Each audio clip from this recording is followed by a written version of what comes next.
start this. And then I'm gonna...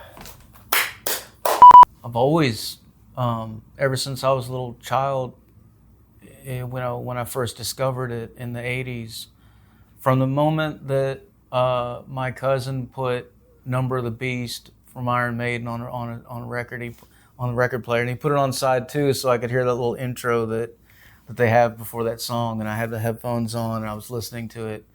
Yeah, man, every single word just went right into me, and I felt it. And I listened to all those bands, Black Sabbath and Ozzy and Judas Priest, all the stuff that especially was on the news and on the media that they were talking about that was dangerous, because it's got backwards messages in there. It'll make you kill yourself. It'll make you worship Satan. When I heard that, when I saw that on TV, I'm like, oh, I need to find that. That's the one that I need to have. I need to have that record.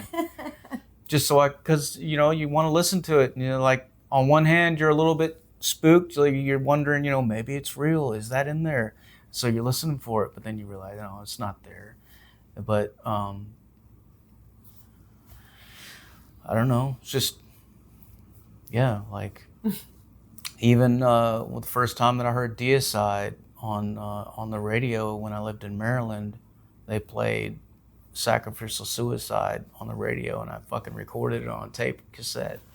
And I listened to that over and over and over. I was like 12 years old.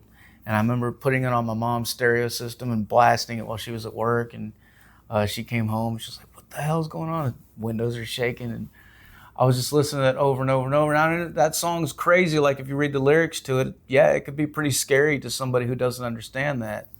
But I was raised in a very non-religious home. I mean, my stepdad was Muslim. My mom was pretty much atheist. So I was... just Christianity and stuff like that wasn't really even talked about. But when I heard songs like that where they were so against it and talking about Satan and all this stuff, it was I don't know, it was fascinating to me. It brought out your rebellious nature. Yeah. I was raised in a really strict religious family. My mother and stepfather raised me Presbyterian. We weren't allowed to have cable in the house. It was like PBS and that's it, classical music. And then my father's side of the family, they were evangelical. So very, what I would say was scary to me as a child.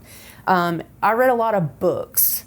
And I think whenever I first started hearing heavy metal, like especially stuff like Dio and things like that, it felt like I was listening to the lyrics of a fantasy book.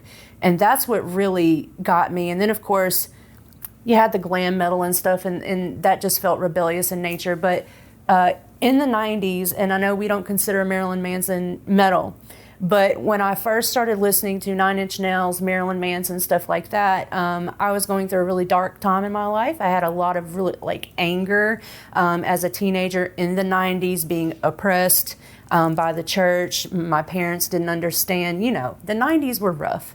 And when I started hearing that stuff, I felt my rage come out, if that makes sense. I was able to channel it, and it didn't destroy me because I now had something I could blast in my car and let it out.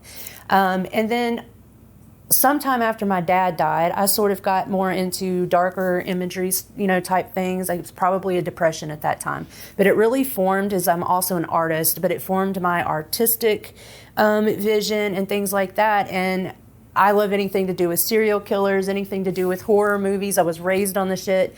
And to me, metal encompasses all of that. It's very cerebral. It's very fantasy. It's political. It's rebellious. It's like all the things that I feel inside that feel like they're going to explode out of me is what metal is for me.